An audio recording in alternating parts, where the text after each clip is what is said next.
Ask someone to draw a picture of a planet, and odds are it will be this one. It is the 6th planet out from the Sun, and the 2nd largest in our solar system. It is, of course, Saturn, a world encircled not only in majestic rings, but in an array of moons that have been likened to a solar system in miniature.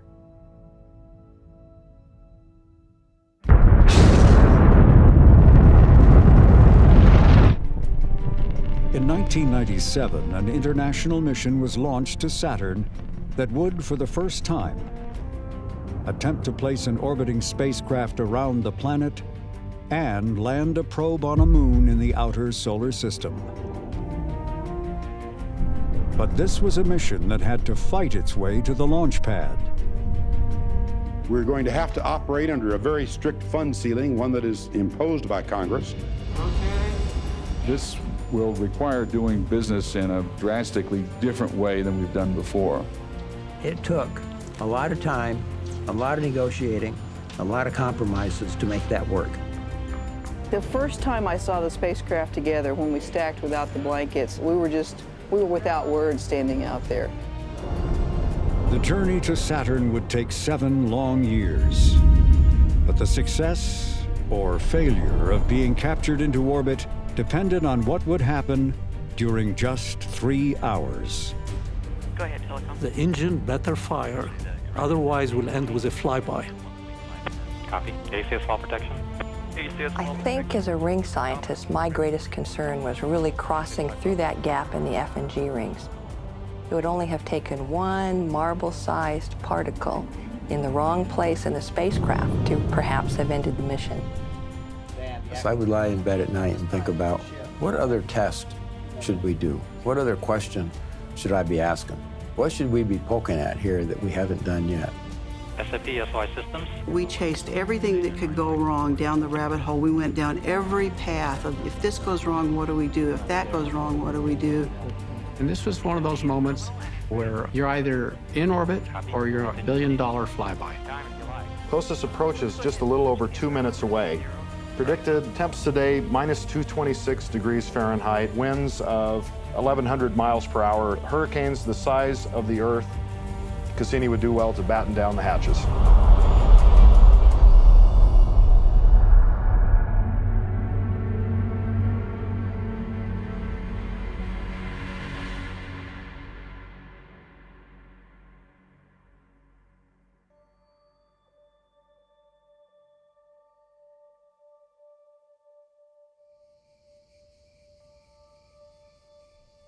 Saturn was once but a single bright point of light in the night sky.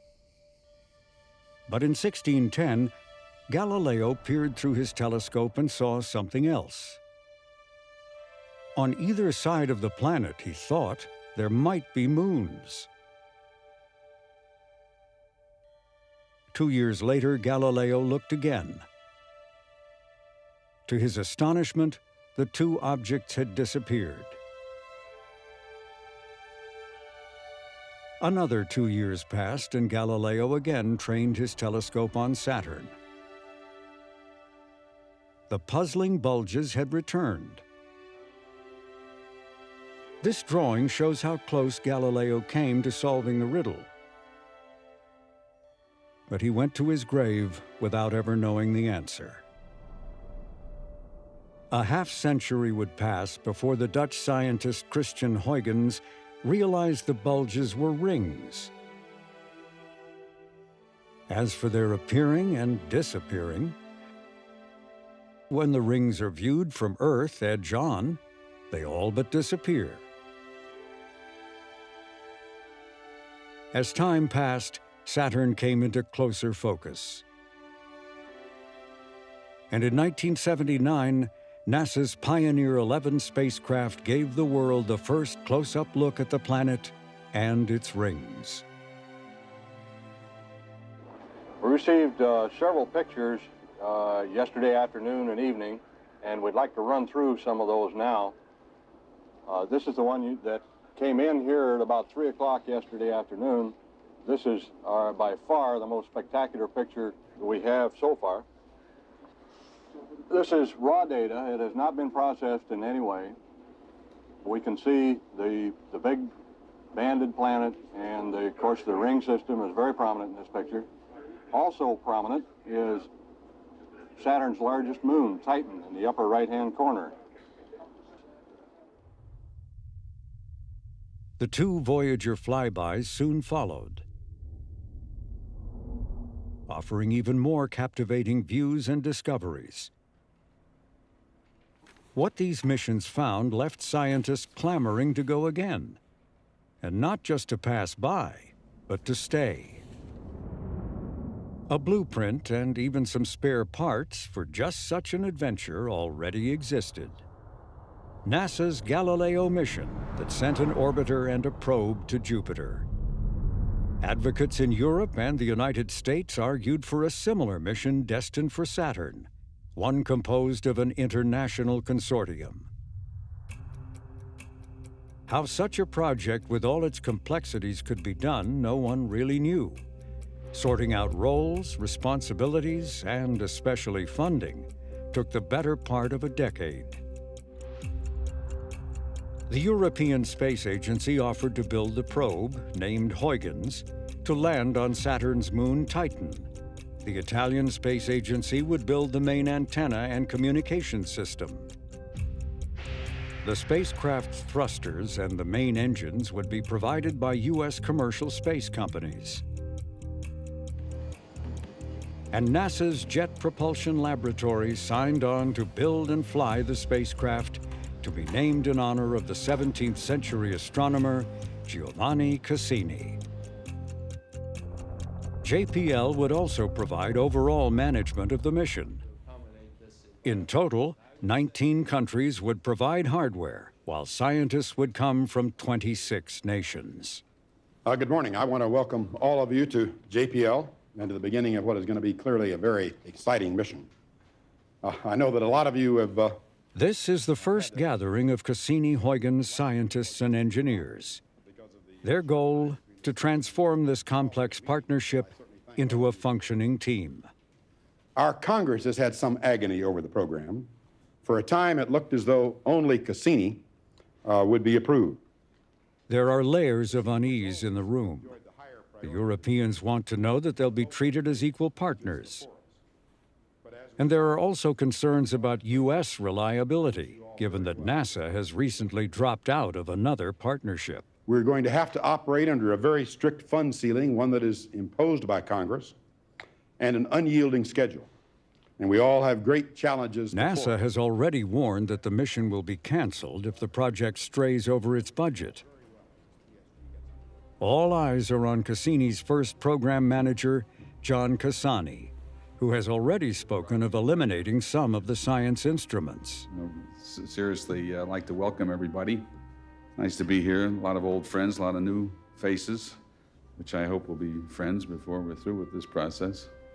Those of you who don't know me will find out a lot in the next couple of years. This will require doing business in a fairly drastically different way than we've done before. We are all going to have to strive for, as we go through this process, is a continual search, as my old friend Gentry Lee used to like to say, for the least unacceptable solution. There are going to have to be compromises.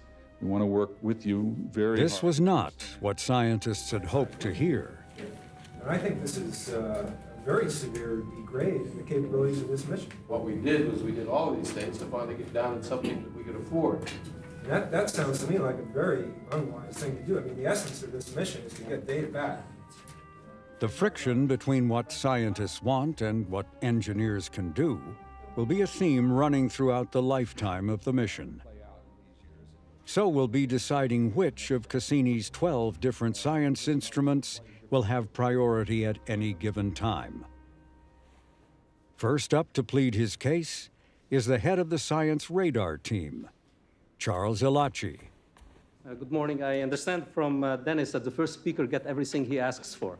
So be prepared. There is a good thing and a bad thing about the radar. The good thing is that for every Saturn orbit, we need to operate only for 1 hour. You can have all the rest of the time, but 1 hour. The bad thing is that when we turn it on, the lights on the spacecraft will dim. You know, it'll go down. Representing the needs of the imaging team is its leader, Carolyn Porco. Stability rates which are lower than that. After all, we know what it will take to image the objects at Saturn that we know are there. My question is, what is it that's there that we don't know, and we want to have a very stable platform and be able to do long exposures? These are issues that ring scientists stay up late at night worrying about. We are running a bit behind schedule, so we shall skip the coffee break, but there is still coffee for those who can't survive. One after another, the science teams take to the podium to make their pitches and at times to express their displeasure. Okay, this is one of the smaller teams, and I suppose one of the smaller instruments, although perhaps not as small as the project might like. I'm afraid I have to say that we have to have an instrument that performs best within the planetary environment. So life is not as simple as perhaps some people have seen it. The other challenge that we've had here is a recognition over the past few months that the... Hoping to resolve these conflicts, Cassani offers up an unexpected plan to put the scientists more in control. Spacecraft, we need to incentivize you to do the best job of making the best estimates of what it's going to cost at the time of confirmation. And then instead of having decisions made from the top down, Cassani proposes establishing a trading system. Each science team will be given a defined amount of money, mass, power, and data rates. If later they need more of anything, they will have to work with the other teams to solve their problem. The scientists agree to this unusual bartering system. It is the first major step in building a functioning international team. Any questions? All right, Dennis, thank you.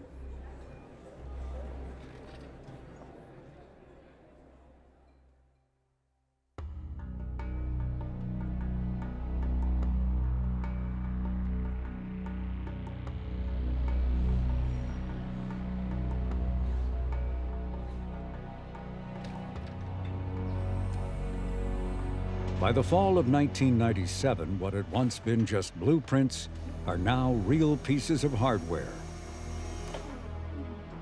For over the last 6 years, the mission has managed to survive being canceled, something another NASA spacecraft meant to rendezvous with a comet and an asteroid was unable to do. This was part of a new NASA strategy to cut back on large and expensive spacecraft. And there was no disguising Cassini's size. It remains to this day the largest U.S. interplanetary spacecraft ever built. Standing 3 stories tall, when fully loaded, it will weigh 12,500 pounds. The first time I saw the spacecraft together, when we stacked without the blankets, I must have stood in the visitor gallery for 30 minutes. And I don't know how to describe it. It's not yours anymore. You know, even though I had been intimate with each piece and part of that spacecraft and put it together wire by wire and part by part, to watch it come together as a whole entity was incredible. We were without words standing out there. Every now and then we'll be working in here and you'll think, wow, this is going to Saturn, and this probe's going to land on Titan, and this is going somewhere where we've never seen things before, and you get goosebumps from it. The spacecraft has been designed with redundancy as a priority. Each critical system has an identical backup. And its advanced software will allow the spacecraft at times to fly on its own and even self-repair computer glitches. In Cassini's interior are some 22,000 wire connections and more than 7 miles of cabling. I'm technically an engineering assistant, and what I do is cabling for the spacecraft, and I've been doing it for 20 years. One of the really positive points about our mechanical team is that they never say no. They never seem to tire. They're always up. I don't think we could ask for a better team.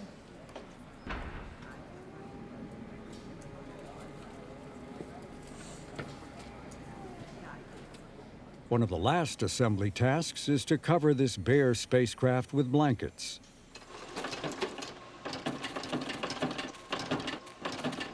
Using machines more often used for fine tailoring than engineering, this reflective material is cut to protect the spacecraft early in the mission when it flies toward the sun.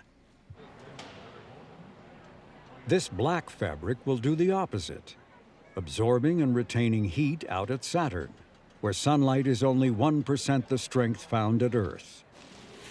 The layers will also provide shielding from micrometeoroids, tiny particles of dust that could damage the spacecraft's electronics.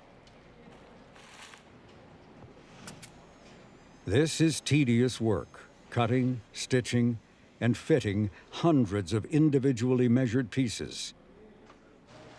It is a job made even more challenging knowing that this intricate space quilt, like all of Cassini's major components, will have to be unmounted for shipping to Florida, where everything will be reassembled again. We have had less problem with this than I can remember having on any other spacecraft. It's almost scary. Nah, it's beautiful. No problems. No major problems, anyway.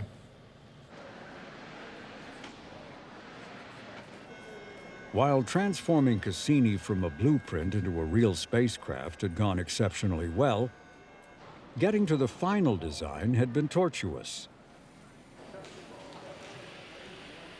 Facing budget cuts, the project was forced to make another, least unacceptable decision. Instead of dropping science instruments, the spacecraft itself was scaled back by eliminating the scan platform, a kind of turntable required by some instruments needing motion.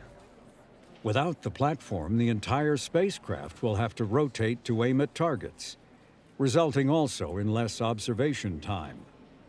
But all of the science instruments have survived.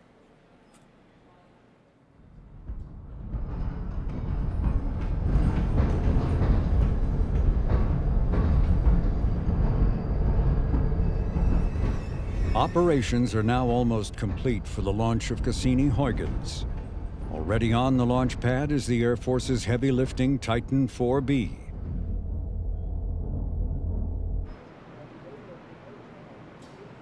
Cassini and the probe have been reassembled. One of the last procedures involves loading onto the spacecraft its power supply.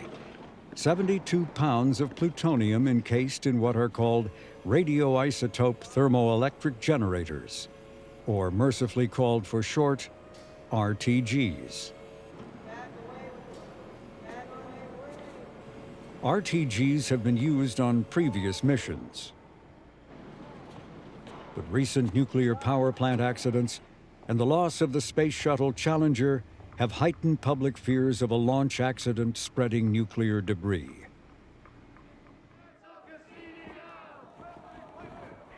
Hoping to stop the launch, anti-nuclear groups file lawsuits, petition the White House, and hold demonstrations at the Kennedy Space Center. Since this is the last public forum to assure the public that everything is going to be all right, could you do that one last time and use your best argument to persuade perhaps some of your opponents? RTGs were designed for accident conditions. We've designed them, we've tested them, we've analyzed for it. We've gone through a very lengthy review process. And in fact, these are very safe to use. There's not a risk to the public, even if there is an accident. Would you all confirm your faith in this mission by telling us how many family members, kids and grandkids you have here watching this launch with you? Well, I have 30 members of my family here right now, including my 2 granddaughters. There's more on the way. Are they here or on the way? I don't know if I have more grandchildren on the way, but I have more family on the way. The reality is there's no technology on the horizon that has the promise to be available in the foreseeable future at all that could be used for obtaining power way in outer space where there is effectively very little sunlight. At Saturn, we've got about 1% of what we have here on Earth. We know Cassini is safe. The generator is designed to be robust in the environments. We do not rely on success. We make it compatible with the environments that might be generated, and it's safe. I invited everyone I love to the launch. Will there be information on the success of this launch, too? Absolutely. You can find us with a bottle of champagne someplace.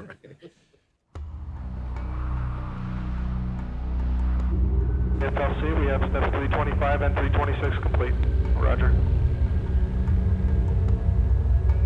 PA and LCC, 327, 328 on time.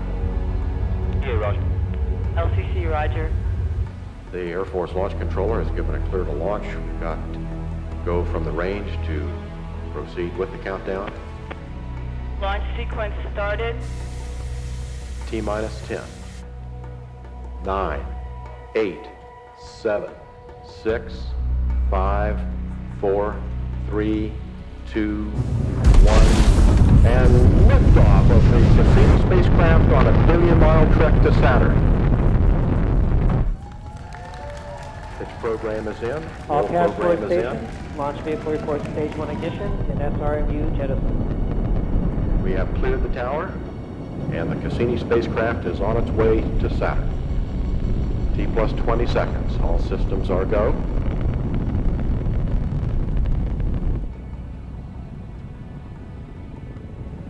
Standing by for solid rocket booster separation.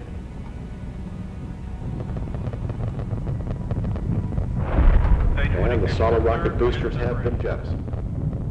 Item 149 and 5150. All systems go.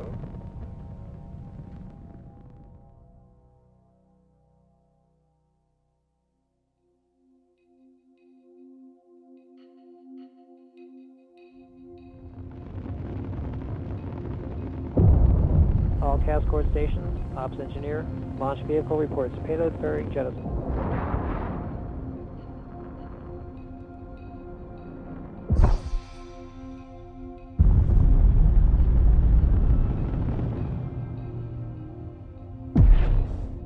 This launch was, for all practical purposes, perfect. It was just right on target, and the navigation corrections that we normally routinely expect to have to make for these kinds of launches was very small. It was an exceptionally good launch. But the launch, as good as it was not powerful enough to send Cassini directly to Saturn.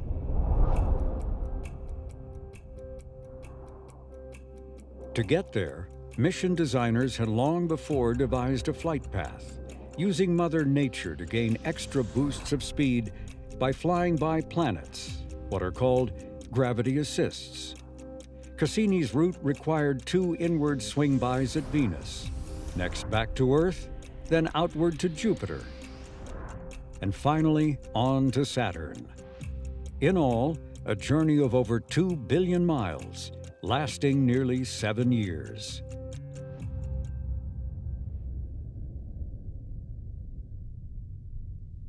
During the first Venus encounter, Cassini grazed just above the planet's surface, gaining an extra 16,000 miles per hour of speed. The Cassini spacecraft has now been in space, in flight, for a little over 8 months, and the performance of the spacecraft has been essentially flawless. Typically, on spacecraft like this, of this complexity, there are issues, complications of one sort or another that we have to work with some of our ground-based command capability. For the Cassini spacecraft, this just hasn't happened. It's a remarkable spacecraft. True enough, but Cassini is not yet a fully complete spacecraft. We had enough flight software on board at launch to be able to fly the spacecraft, operate it, navigate it, and not a whole lot more than that. When we launched, we had 7 years to get to Saturn, and we actually completely changed out the computer system twice in flight. Looks nominal. We would take the old computer software and then load up the new software in the backup computer, watch it for a while, make sure it was stable, and then we would swap and make the backup the prime computer and make sure it was stable.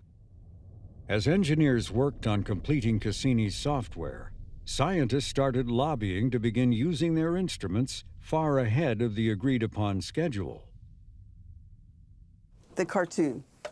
You got to see the cartoon. You got to see the whole thing. So the idle spacecraft is the Devil's Playground. For the first 3 years, we weren't supposed to do anything. We were supposed to fly a rock.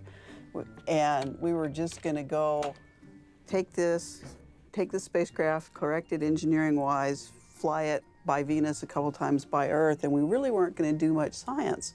And here were the scientists saying, you've got this great spacecraft, everything's working on it, you don't have to check, you don't have to redo your thermal, you don't have to redo this, let's do science.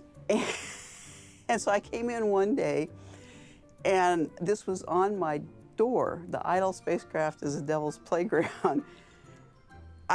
I swore for years that one of the scientists had put that on my door. It was my boss. He put that on my door.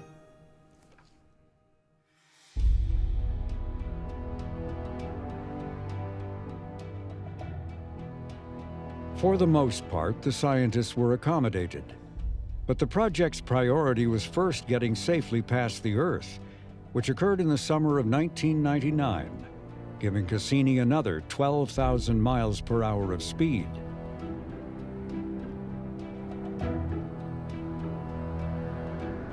The next milestones were passing beyond the orbit of Mars and the region of the asteroid belt.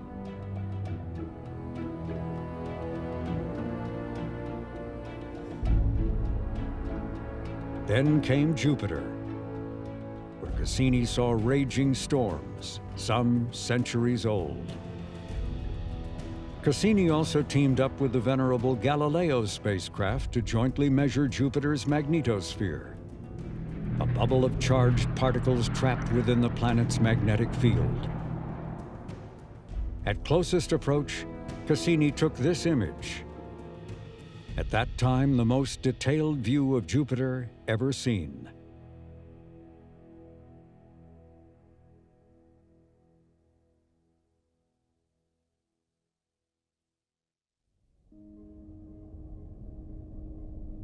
The Jupiter encounter served as a full dress rehearsal for what awaited at Saturn. It revealed there was work to be done in addressing Cassini's design compromise, the lack of the scan platform that would have allowed simultaneous use of science instruments needing either to move or to be rock steady. It meant you had to turn the spacecraft every time you wanted to point an instrument someplace. And we had 12 instruments, and each instrument generally had different pointing druthers, if not, in fact, hard and fast pointing requirements. And so it was there was an awful lot of negotiation that went on between the different science teams, the different instrument representatives, and deciding who was going to get to control the pointing of the spacecraft when. It took a lot of time, a lot of negotiating, a lot of compromises to make that work. Despite this restraint, Cassini could now boast of being the most capable interplanetary spacecraft ever sent out into the solar system.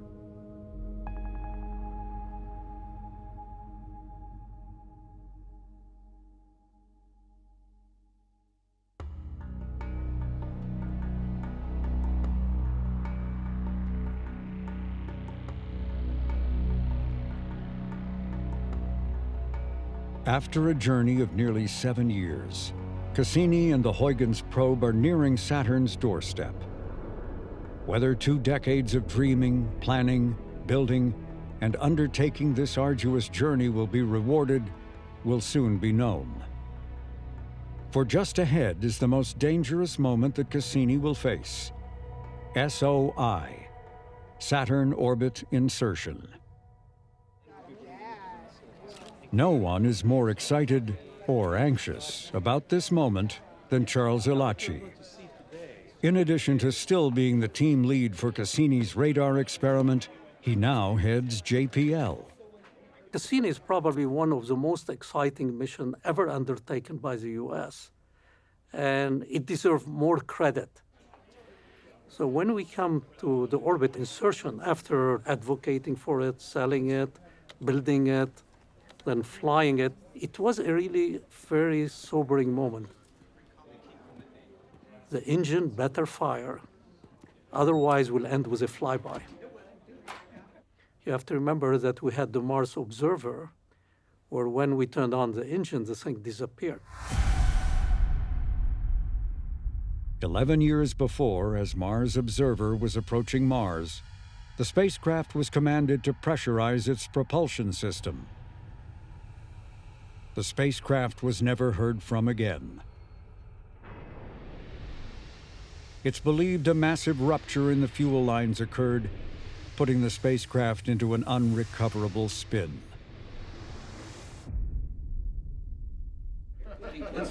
It's okay to sit down. Take about 15, 20 minutes. This is Bob Mitchell, who's the project manager. Okay, well, I think we've got what'll be a rather interesting program laid out here for you this evening. It's certainly going to have a little drama to it. Up this axis I was is delta. kind of confident, but I was worried, concerned, nervous might be the best word as well.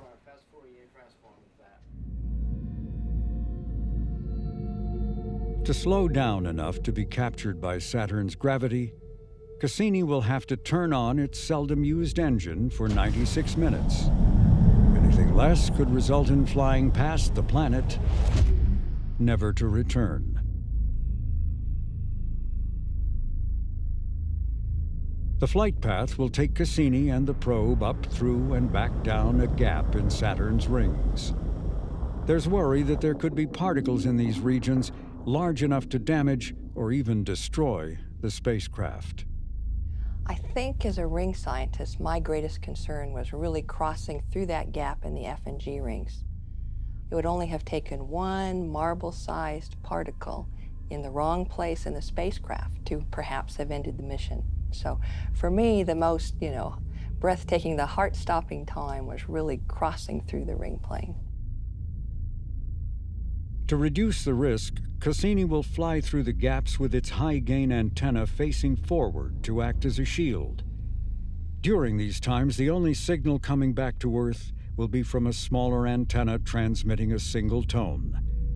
The pitch or frequency of the tone will vary with changes to the spacecraft's speed, what's known as the Doppler effect. This will tell engineers how the spacecraft is performing or not. But that zero is the reference frequency, the nominal frequency that we would see if there were no burn. So if the motor never ignited, what would happen is this line up here would just go right straight across. And I would lie in bed at night and think about what other test should we do? What other question should I be asking? What should we be poking at here that we haven't done yet? down here, and this corner right here corresponds to where the burn should end. So There wasn't any single thing that I could point to and say, that thing right there has a fair chance of biting us. There just wasn't anything like that. But when you consider all the things that had to happen or not happen, there were enough of them that the aggregate of them was cause for being nervous, and I was. that would be cause for some level of concern.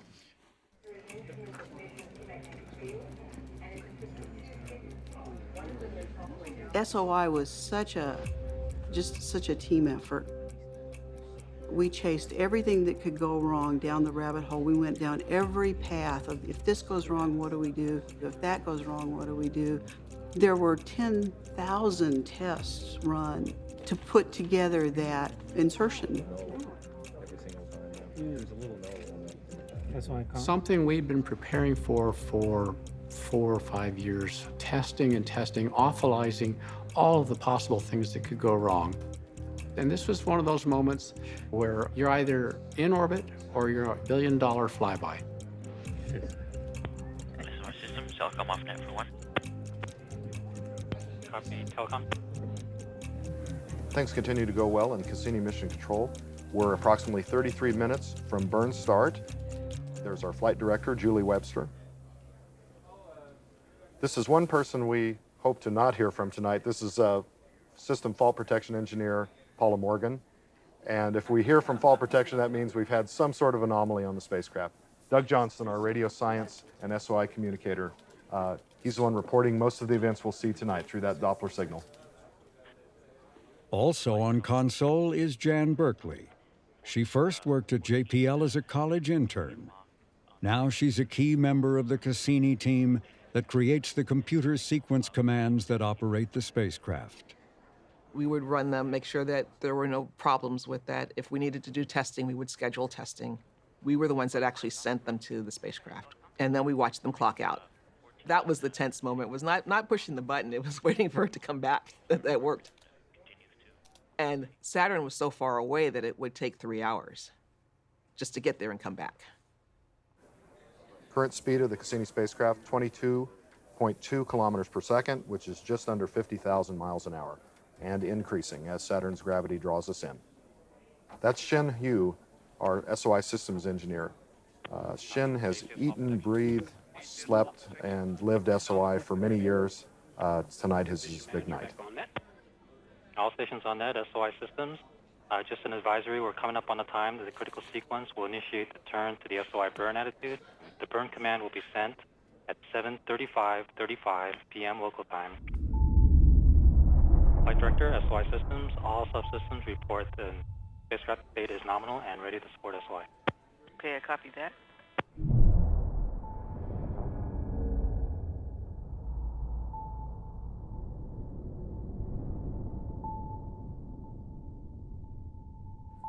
SOI comm, Flight Director.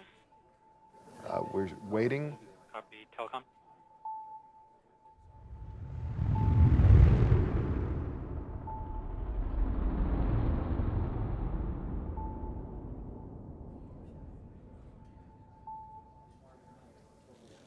A JPL tradition has begun, starting in the back of the mission support area.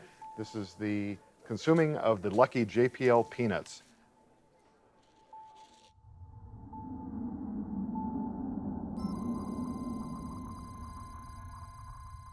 Doug Johnson just reported a signal. We've survived the ring plane crossing through the F and G rings.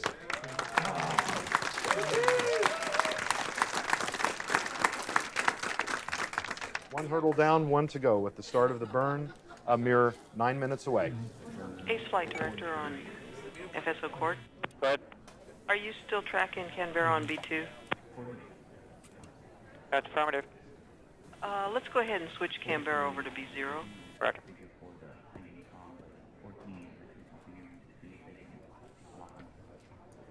Go ahead, Nav1. We can confirm that we're receiving one-way data from the DSN. One-way Doppler from DSS 14. Yes, that's affirmative. Navigation can also confirm we're receiving the Doppler data. We've been able to verify that the turn to the SOI burn attitude is complete. We're approaching 2 minutes before the SOI burn. Hopes and dreams of thousands of scientists and engineers are resting on the next few moments. So Godspeed, Cassini-Huygens. May we see you in orbit. We're going to drop it, but I guarantee it. On the Doppler display, what we're looking for is a turning of the corner to start to follow that line down to the lower right. And that's our indication the burn has begun. Yeah, we're not there. We're probably Flight SOI com. Go ahead. We have a Doppler signature consistent with engine turn on.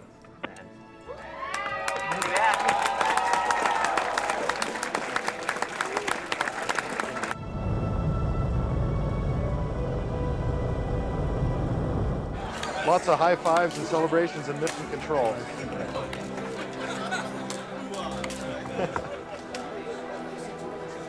Congratulations, all of you that have worked so hard for this moment.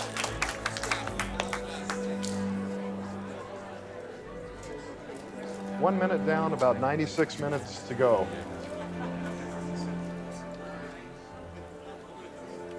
We're continuing to follow the nominal predicted curve on the Doppler. So the fact we've turned the corner means the engine has started. The fact that we're following the line means we're getting the right thrust out of the engine. So more good news for the Cassini-Huygens spacecraft.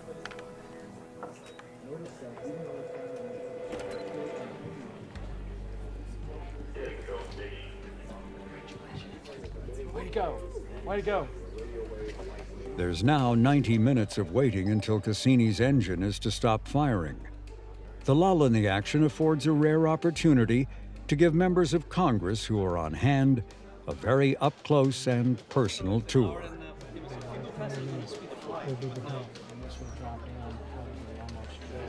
This is sort of what we expect to happen to the signal. We're kind of trucking along here now for first grade. We're expecting the signal to drop that fast. It's a moment to witness history in the making, and as politicians well know, to take advantage of an excellent photo op. Right on critics. The yellow is the prediction. It's 7:42 p.m. in NASA's Cassini Mission Control. The next thing we'll look for is an occultation by the A-ring around 8:05 p.m. Pacific time local. At that time, we'll see an increased noise in the Doppler signal, similar to the increased noise there at the far left of the Doppler plot. And our final scary moment of the evening will be to make sure to get the burn shut down, the history-making day for JPL, NASA, and the world. Flight, SOI-com. Go ahead, SOI-com. We've hit the A-ring pretty hard. More good news from SOI-com there. The frightening-looking change to our Doppler data is totally anticipated. This proves that Saturn's A-ring is where we think it is, and the Cassini spacecraft is where we think it is as well. We're continuing to track a 2 to 3 dB signal with occasional outages through the A-ring, and we expect to see a nice strong signal when we hit the Cassini division coming up. Copy, that sounds good.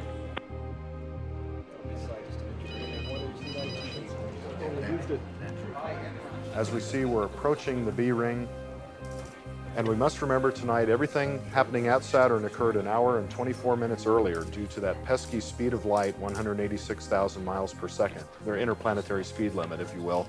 Go ahead, SOI-com. After a brief peak up to 11 dB, we have now exited the Cassini division. Copy. What just happened?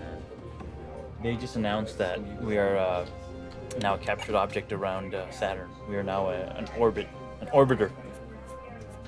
They just announced first in history around Saturn. There you go. First man-made orbiter around Saturn. Voyager, eat your heart out. SOI Systems, this is contingency. SOI Systems. Closest approach is just a little over 2 minutes away.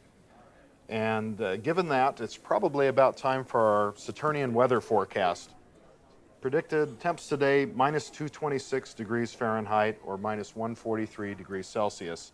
Winds of 1,100 miles per hour or so.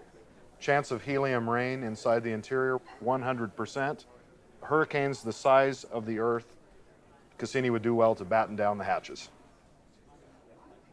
Closest approach is upon us with a speed of almost 69,000 miles per hour, and the speed has started slowing.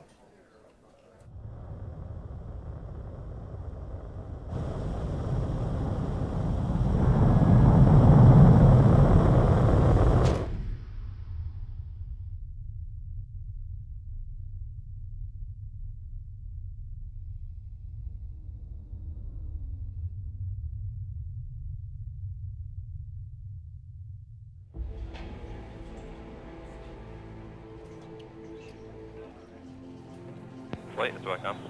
Go ahead, SOI-com. The Doppler has flattened out.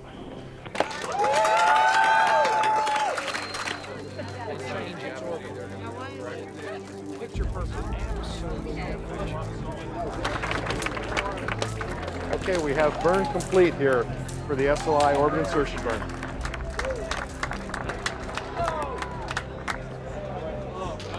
Congratulations continue in mission control. The high fives begin in the back of our mission support area.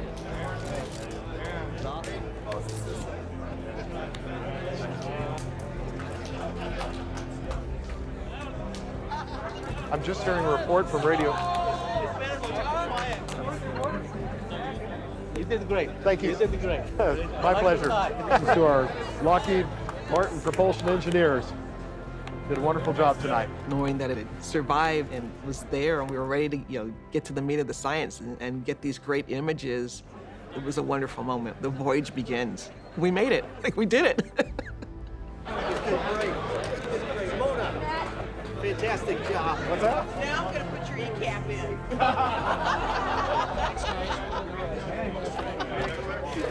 I was just informed by my management she'll put my performance evaluation in. I'm glad she waited till our success tonight. SOI.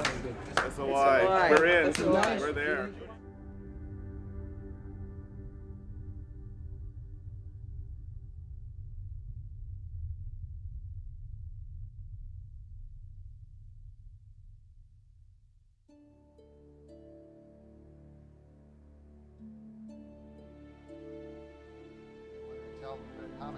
So there was this amazing elation, and then almost immediately a crash, just because we were exhausted and tired. But I couldn't sleep, and so I stayed in the MSA, and the images of the rings were playing back. And slowly people started to gather around these images, which no one had seen, close-up images flying right over the tops of the rings. Or a cosmic ray. And they were just goosebumps. It's a memory I will never forget. This has got way more ringlets, little pieces in it. Until now, the mission has been mostly the province of engineers. With these first ever close-up images of Saturn's rings, the shift to science begins in earnest. And there are hints of major discoveries ahead from what already can be seen. I don't think you have to be a ring scientist to imagine what last night was for us. It was beyond description, really. It was mind-blowing. It was every adjective you could think of. I'm surprised at how surprised I am at the beauty and the clarity of these images. They are shocking to me. The spacecraft allows us a very steady platform. This machine, you turn it, you point it, and it stays there. It's like a tripod in space. Anyway, I think ring scientists are going to have a field day. So, thank you. Wow.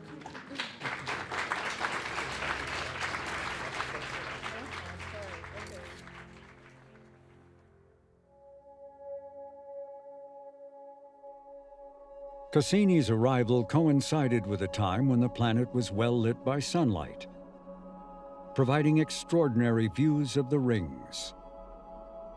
Saturn plus the rings span about 250,000 miles, and they would fit in between the Earth and its moon. And yet, for all of its wide expanse, the rings themselves are paper thin, only about 10 feet thick. If you could scoop up all the ring particles, they would be less massive than one of Saturn's small moons named Mimas. From a distance, the rings cast off a sense of serenity, but they are as complex and chaotic as they are beautiful. For they are made up of countless numbers of disorderly objects of different sizes and shapes.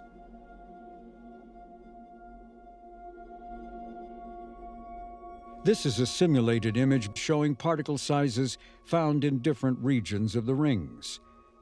The color purple represents where there is a preponderance of objects smaller than 2 inches.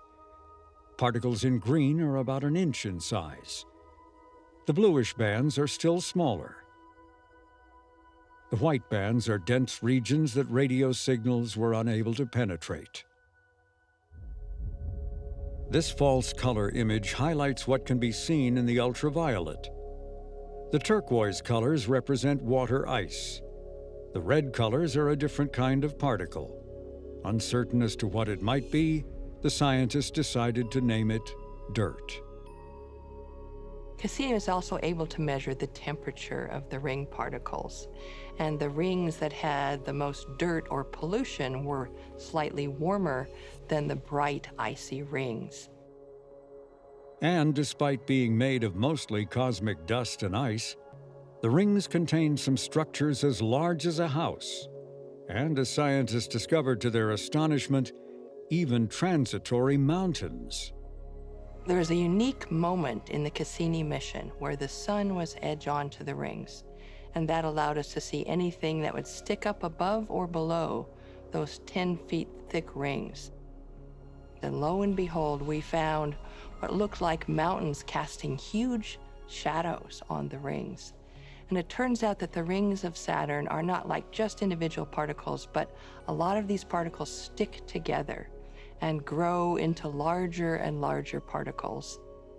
But these clumps of particles are ephemeral. They don't last for a long time. They can be broken up and then reformed into new particles.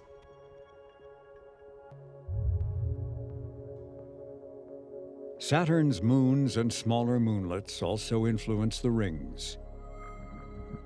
Even orbiting rubble piles hold a kind of sway.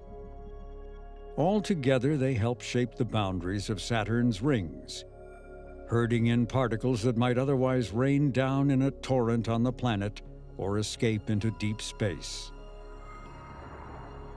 Meanwhile, particles from some of Saturn's moons are constantly shedding off, helping to preserve existing rings or creating new ones.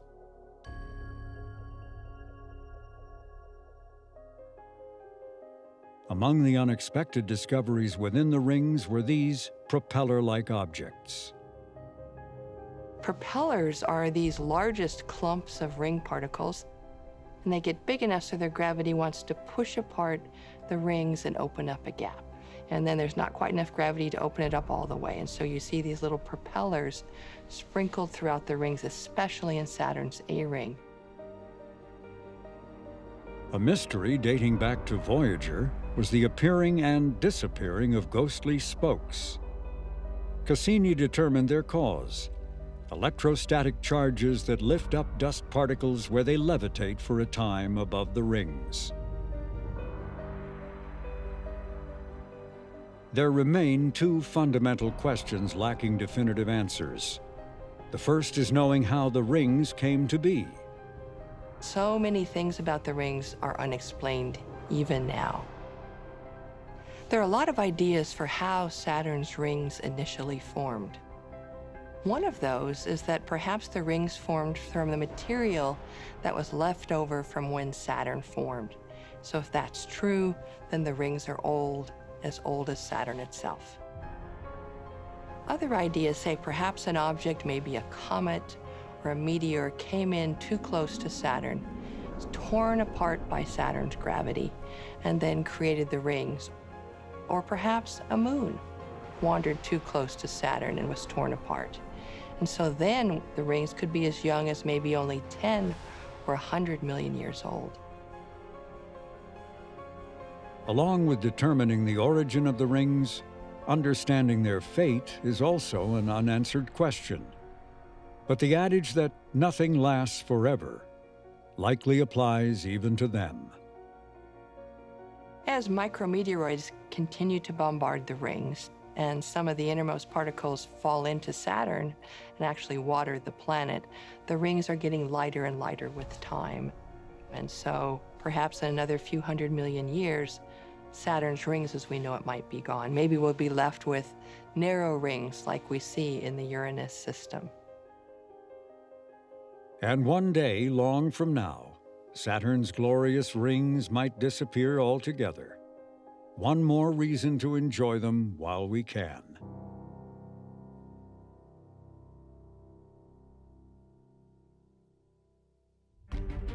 Next time on JPL and the Space Age, Part 2 of Triumph at Saturn.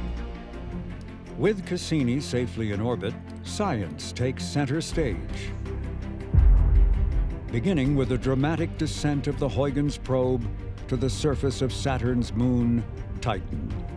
We knew Titan was a tough target, was going to hold its secrets tightly, and so we designed this mission to hit it with everything we've got.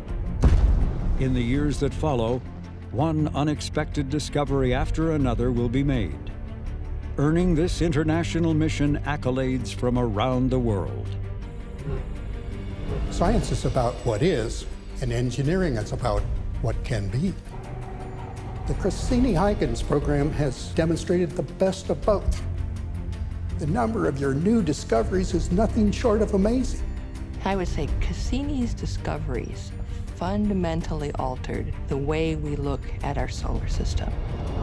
Around one planet, we find two moons that could potentially be habitable, have the key ingredients to support life. I have more than a passing interest in Saturn and its family of moons. When Cassini was launched, we knew of only 18 moons. I understand it's now 60 and counting. I can't resist the temptation to say, my God, it's full of moons. Triumph at Saturn, Part 2, next time.